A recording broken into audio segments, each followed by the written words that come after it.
দর্শক, আজকে আমরা জানব শাস্ত্র অনুকূল ভক্তি করলে কি লাভ হয় এবং শাস্ত্র বিরুদ্ধ সাধনা করলে কি লাভ হয়। সঙ্গে আছেন দীনকৃষ্ণ ঠাকুর, গোপাল কৃষ্ণ, জগৎগুরু তত্ত্বদর্শী সন্তারাম পাল মহারাজ ও প্রদীপ পাল এবং আমি নিজেই। আজ বিরাট তত্ত্বকথার আসর। এই তত্ত্বকথার আসরে আপনারা নিযুক্ত হন এবং ভিডিওটিকে শেষ পর্যন্ত দেখুন সৎসাহে। এবার আমরা ওই পরমাত্মাকে ইষ্টরূপে পূজা করলে আমাদের শাস্ত্র অনুকূল সাধনা হবে। আর এখানে বলেছে যে সমস্ত শাস্ত্র অনুকূল সাধনা করলে আমাদের শুভ সংস্কার হবে, ভক্তিরূপী চারাগাছ বড় হবে, ব্রহ্মা বিষ্ণু মহেশ্বরের কাছে আমাদের সংস্কার পৌঁছবে। আর ওনারা কিছু না চাইতে আপনাকে দেবে, আপনাকে না চাইতেই দেবে। যেরকম ফলে মূলে ভরে গেছে ডাল, আপনি নিজে খান, আত্মীয়দের খাওয়ান, পড়শিদের জন্য নিয়ে যান, তাও শেষ হবে না। তাহলে এই প্রকারেই আমাদের পুরো ভক্তিক্রমটা পূর্ণ হয়। তাই এখন আমি আপনাদের সবার প্রথমে পরমাত্মা বলেছেন, ইয়ে তিনো দেবা इन कमल दलों में बसे, ये ब्रह्मा विष्णु महेश और प्रथम इनकी वंदना और फिर सुनो सद्गुरु उपदेश। তাই আমরা এদের পুজো করছি না, আমরা কোনো কিছু ভাড়া দিচ্ছি, ট্যাক্স দিচ্ছি, ইলেকট্রিকের বিল দিচ্ছি, ওই টেলিফোনের, এগুলোকে আমরা পুজো করছি নাকি? সেগুলো তো আমরা দিচ্ছি যাতে আমাদের সুবিধাগুলো বজায় থাকে, না দিলে কানেকশন কেটে দেবে। তাই আমরা শাস্ত্র অনুকূল সাধনা কমপ্লিট কোর্স না করে নিজের ঢাক পেটাচ্ছি, যে কারণে আমরা পরমাত্মার কাছ থেকে প্রাপ্ত সাধনার থেকে বঞ্চিত হয়ে আমরা নাস্তিক হয়ে যাচ্ছি। তার কৃপা হবে না। এইদিকে তাকান, দীক্ষা মানে কি? দীক্ষা মানে কি? তিনটে কথা। দীক্ষা মানে দিয়ে খা, আর দীক্ষা মানে কি? দেখা, আর দীক্ষা মানে কি? উত্তীর্ণ হওয়া। সত্যি কি দীক্ষা না নিলে ভগবানকে পাওয়া যায় না? আপনি যদি গুরুমন্ত্র না নিন, থালা থালা আপেল করা মন্দিরে নিয়ে যান, ভগবান একটা গ্রহণ করবে না। কলিযুগের ভগবান নিমাই যখন জন্মগ্রহণ করেছিল তখন দেখবেন সবই ঠিক ছিল, বাচ্চা জন্ম নিয়ে কাঁদেনি, হাত পা নাড়াচড়া করেনি। পণ্ডিত বিচার করে বলল, হাত পা নাড়াচড়া করলো না কেন, কাঁদলো না কেন? আসলে একটা কারণ, কি বলুন তো? স্তনদুগ্ধ পান করলো না কেন? তখন সচিমাতা গুরুমন্ত্র নেয় নাই। কলিযুগের ভগবান সচিমাতার গর্ভে এসে, তার কোলে এসে জগৎকে শিক্ষা দিলেন, রে জগৎ, আমি মানুষ হতে পারি, ভগবান হয়ে জন্ম নিতে পারি মনুষ্য কুলে, তোদেরকে শিখিয়ে দিয়ে গেলাম। যদি কেউ গুরুমন্ত্র না নেয় তার হাতে সেবা গ্রহণ করব না, তার প্রমাণ আমার মা। অনেকে বলছে দীক্ষা নিলে তবে ঠাকুরকে ভজা যায়, না হলে ভজা যায় না। একজন ব্রাহ্মণ যতক্ষণ না পৈতে বা উপনয়ন হবে ততক্ষণ পুজো করবার কোনো অধিকার পাবে না। একজন মানুষ যতক্ষণ না গুরুমন্ত্র না নেবে ততক্ষণ গোবিন্দ ভজনার কোনো অধিকার পাবে না। আমি হাজারো ভক্তের প্রমাণ দিতে পারি যারা দীক্ষা নেয়নি অথচ ভগবানকে পেয়েছে। এই জন্য মায়েরা, আপনার যদি গুরুমন্ত্র না নেন, আপনার বাড়িতে সাধুগুরু বৈষ্ণব আসবে, জিজ্ঞাসা করবে, মা তোমার বাড়িতে সেবা করব, আপনি বলবেন নিশ্চয়ই করাবো, নিরামিষ শাড়ি করা আছে? বলে হ্যাঁ আছে। আচ্ছা সে হলো, তুমি দীক্ষা নিয়েছো? না, তবে তোমার হাতে জল খাবো। পালিয়ে যাবে, ওই জন্য দীক্ষা নেবেন। দীক্ষা না নিলে তার হাতের জল খাওয়া যাবে না। বেশিরভাগ মঠ মন্দিরে তো মিনারেল ওয়াটার ব্যবহার হয়, বোতলের জল হয় না। যারা বোতল ভর্তি করেছে ওরা দীক্ষা নিয়েছে? তো ওরা দীক্ষা নিয়েছে যারা বোতল কোম্পানির লোকেরা বোতল ভর্তি করছে। তাহলে আমি জল দিচ্ছি, তুমি বলছো তুই দীক্ষা নিসনি, তোর হাতে খাবো না, আর 1 লিটার জল 30 টাকা দিয়ে কিনে খাচ্ছি। আর উপরে একটা 6 পাপড়ি থাকে, আর সাবিত্রী ব্রহ্মার ওম জপ। এখানে লক্ষ্মী আর বিষ্ণু জপ আছে, এটা নাভি চক্র, আর জপ হচ্ছে হরিওম জপ। এখানে শিব আর পার্বতী অধিষ্ঠিত, এখানে পরমাত্মা এনাদের মন্ত্র দিয়েছেন, এই মন্ত্র। এরপরে ইনি ওনার শিষ্য হন, এরপর শঙ্কর ভগবান এর জপ করেন, এই জন্য সোহম জপ এখানে এটাই বলা হয়ে থাকে। এবার এখানে দেখুন,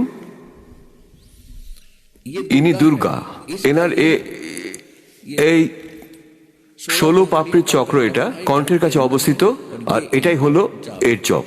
আর এখানে, আর এরপরে অন্য, এখানে মালিক আমাদের বার্তা দিয়েছেন। এখন এটাই হলো এই শরীর থেকে, এই পিণ্ড থেকে পরিত্রাণ হওয়ার জন্য আমাদের এই মূল মন্ত্রগুলো জপ করতে হবে। কেমন করে করতে হবে সেটা এখন বলবো না, সেটা তো যে উপদেশ নেবে তাকেই বলবো। এখন এটা তো হলো এই 5টা নাম আমরা জপ করব। এখন এই 5টা নাম নিয়ে আমরা সাধনা করব। এটা পুজো করা না। আমরা এই ভগবানের কাছে ধার কর্য করেছি, বন্দী হয়ে আছি, এদের থেকে লাভবান হচ্ছি, আমরা ঋণী হয়ে আছি। এই মন্ত্রের দ্বারা আমরা এদের ঋণ শোধ করব। আর এটা হচ্ছে এই দেবতাদের মূল মন্ত্র, ওনাদের থেকে লাভবান হওয়ার জন্য। যেরকম মহিষ যেরকম থাকে, মানে মহিষ বা বা ষাঁড় হয়ে থাকে, যেটাকে ষণ্ড বলে থাকে, সাধু ভাষা এটাকেই বলে। ওদের একটা মন্ত্র হয়ে থাকে, ওদের মহিষ মহিষ করে ডাকলে কখনোই শুনবে না, কিন্তু একবার যদি বলো হুর, ও মুখ তুলে তাকাবে আর লেজ তুলে পালাবে। তাই মহিষ ওর আলাদা নাম, কিন্তু ওর মূল মন্ত্র হলো আলাদা, যেটা ওকে আকর্ষিত করবে ও প্রভাবিত করবে। সেরকমই এটা হলো মূল মন্ত্র এই দেবতাদের, যার কাছে ওরা বশ মানবেন। এটার ফলে ওনারা অটোমেটিক্যালি আপনার দিকে আকর্ষিত হবেন আর আপনাকে পূর্ণ লাভবান ওনারা করে দেবেন। তাই এইভাবে এই সাধনাটা এই প্রকারই করতে হবে। বেদ অনুসারে এই সৎ গ্রন্থে এটা সহজ সাধনা, সিম্পল ওয়ার্শিপ। আর এরা হঠযোগ জ্ঞানের মাধ্যমে এটাকে এত কঠিন করে তুলেছে। কেউ সাধনা করে দাঁড়িয়ে, কেউ উল্টোভাবে পা উপরে করে, মাথা নিচু করে, কেউ ব্রত করে, কেউ পাহাড়ে চলে যায় ভগবানের খোঁজে, আর কেউ কেউ অন্য মন্ত্র পড়ে, যেমন হরে হরে কৃষ্ণ কৃষ্ণ হরে হরে রাধে রাধে শ্যাম মিলাদে। এটা গীতার কোথাও আছে নাকি? কে ভগবান ভাই? ভগবান চেনাচ্ছে ওই কটা ধান্দাবাজ আর জোচ্চোর, যারা গলা করেছে মালায় ভারী। বলো তো, সংসারে এদের ত্যাগ কোন দিক থেকে দেখতে পারি? যারা গলা করেছে মালায় ভারী, সংসারে এদের ত্যাগ কোন দিক থেকে দেখতে পারি? এই মালার তিলক পাটির দেশে হচ্ছে দেখো ভিড়। গ্রামে গ্রামে, নগরে নগরে বাড়ছে পীর আর ফকির। এরা সব করেছে ধান্দার জন্যে, খুলে বসেছে দোকান। সব করেছে ধান্দার জন্যে, খুলে বসেছে দোকান। আপনি এদের যাই বলুন না কেন, এদের নেই নিজের ব্যক্তিগত মানার সম্মান। বাংলায় একটা বাঁদরের জন্ম হয়েছে, যার নাম হচ্ছে দীনকৃষ্ণ দাস ঠাকুর। আমরা চাইছি ধর্মকে এক করতে, আর ও চাইছে ধর্মকে নর্দমার মতো ভেঙে দিয়ে ওতে নোংরা জল ছিটিয়ে দিতে। এটা এমন অসভ্য। হ্যাঁ, ধর্মের সম্বন্ধে জানে না, বোধ নেই। বাজার থেকে কতগুলো চটি বই কিনে পড়ে নিয়েছে, ঠাকুরমার ঝুলির মতো বই পড়ে নিয়ে আসরে গিয়ে মানুষের কাছে ফাঁকা চ্যালেঞ্জ দিচ্ছে। আমার প্রশ্নের উত্তর সহজ ব্যাপার নয়। তোমার মতো মূর্খের সঙ্গে কে বলবে? 1000 বছর কাঁদিয়েছো, দিয়েছো যন্ত্রণা, মৃত্যুর পরে স্বর্গে যাবে এটা ভেবো না। স্বর্গে যেতে গেলে প্রাইভেসিটা দরকার। স্বর্গে যেতে গেলে প্রাইভেসিটা দরকার। মানুষ হয়েছো, জন্মেছো, মানুষ হওয়ার দরকার। মানুষ হতে গেলে কখনো লাগে না তিলক আর মালা। মানুষ হতে গেলে কখনো লাগে না তিলক আর মালা। প্রচণ্ড পরিশ্রম করে তারা ভাই বোনকে দেখে, আত্মীয়কে দেখে, তারাই পায় সংসারে বড় জ্বালা। কে ভক্ত? কে যার কপালে কিছু নেই, গলায় কিছু নেই। এবার আপনি বলতে পারেন অনেক খোঁটা মারা লোক আছে, তাহলে তুমি গলায় পড়েছ। তুমি যখন সব জানলে, এত জানো, তাহলে তোমার গলায় কেন? এটা যদি না থাকে তোমরা আমার এখানে দাঁড়াতে দেবে? পড়েছি তাই বলছে তুলসী নেই কেন? তুলসী থাকতে হবে। আমি আগে বলি, তোমাদের আগে খোলাই, তারপরে আমি খুলবো। তোমাদের আগে খোলাই, তারপরে আমি খুলবো। যেদিন তোমরা মালা তিলক খুলে দেবে, বুক ঠুকে সত্যি কথাগুলো বলবো। অনেক সত্যি আছে যা আমি বলতে ভয় পাই। অনেক সত্যি আছে যা আমি বলতে ভয় পাই। কেন কি, যদি কিছু কিছু মালা পাটি কথায় আবার রেগে যায়। সত্য ভক্তি, সত্য জ্ঞান বর্তমান বিশ্বের মধ্যে একজন দিচ্ছেন। তিনি হচ্ছেন জগৎগুরু তত্ত্বদর্শী সন্ত রামপাল মহারাজ। তিনি সত্য ভক্তির কথা বলতে গিয়ে আর সত্য কথা বলতে গিয়ে বর্তমানে জেলে আছেন। তিনি মোক্ষের মার্গ খুলে দিয়েছেন। সনাতন ধর্মের মূল শাস্ত্র গ্রন্থগুলিকে তিনি আমাদের সামনে তুলে ধরেছেন এবং সত্যের প্রকাশ ঘটাতে তিনি অগ্রসর হয়েছেন।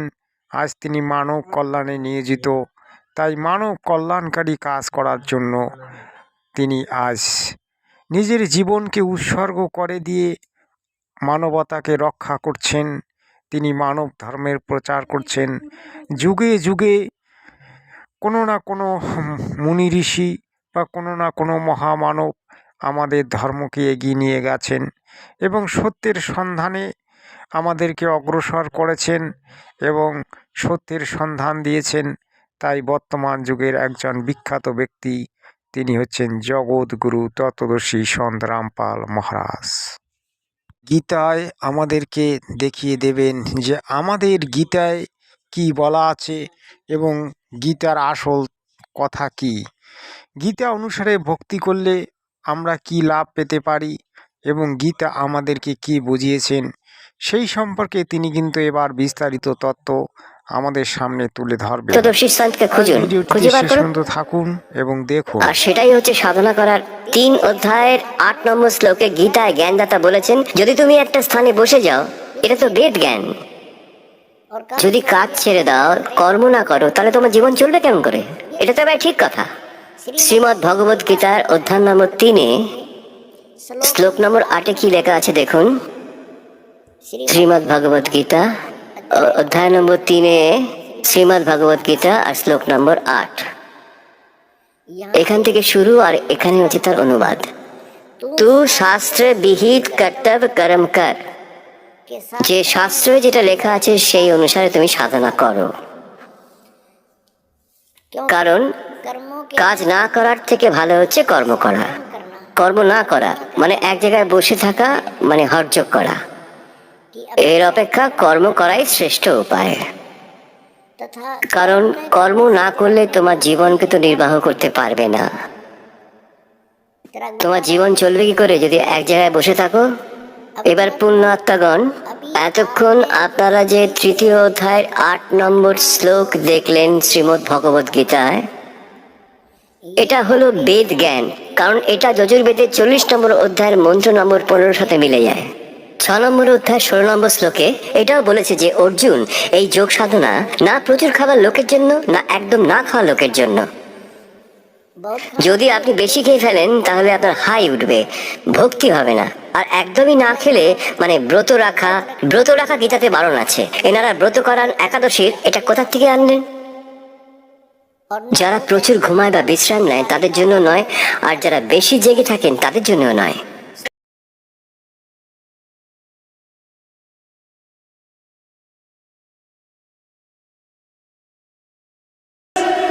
তার হিসাবের জন্য মাইনে দিয়ে এরা রেখেছে অ্যাকাউন্টেন্ডেন্স।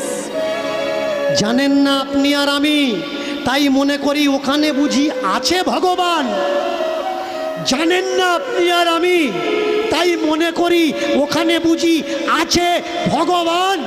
এর জন্যে জীবনের সব কিছু লুটিয়ে দিচ্ছি ওই জায়গাতে। ধন তুমি দিলে টাকা করি, তুমি দিলে ওদের ভাত, তুমি দিলে টাকা করি, তুমি দিলে ওদের ভাত। ওরা তবু তোমায় দেখিয়ে বলছে সংসারিক মানুষেরা নিজ জাত। মরলে নাকি এরা সবাই ঢুকবে নরকেতে, মরলে নাকি এরা সবাই ঢুকবে নরকেতে।